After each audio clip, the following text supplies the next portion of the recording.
મારા વાલા વાલીઓ તથા ભાઈ બહેનો, આપ સૌને મારા સનાતન પ્રણામ। હું કારુલ્ય તુલસી આજે આપના સમક્ષ એક એવા વિષય પર વાત કરવા આવી છું જે માત્ર પુસ્તકો પૂરતા સંમિત નથી, પણ એ આપણા જીવનનો સ્વાદ છે અને એ છે શિક્ષણનું મહત્વ શિક્ષણનું મહત્વ।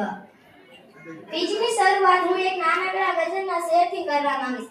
અંધારાના રસ્તા પર એ અંજવાળું બનીને ચાલે છે, શિક્ષણ છે જે બાળકના ભાગ્યને વળાંક આપે છે। नहीं जोती सोना चांदी ની દોલત કે નહીં જોતી સોના ચાંદીની દોલત, અમને તો અક્ષર જ્ઞાન જ આપણી જિંદગીને સજાવે છે કે અક્ષર જ્ઞાન જ આપણી જિંદગીને સજાવે છે। બાળકના ભાગ્યમાં શિક્ષણનું સ્થાન એવું છે જેવું એક નાના છોડ માટે સૂર્યપ્રકાશ અને પાણીનું હોવું છે। સંપત્તિ કદાચ વેચાઈ જશે, તૂટી જશે, પણ આ વિદ્યારૂપી ધન ક્યારેય તૂટવાનું નહીં। એક કવિએ ખૂબ જ સરસ લખ્યું છે કે પુસ્તકના પાનામાં માત્ર અક્ષર જ હોય છે, પણ શિક્ષકની વાતોમાં જ આખી જિંદગીનો સવાબ હોય છે કે શિક્ષકની વાતોમાં જ આખી જિંદગીનો સવાબ હોય છે।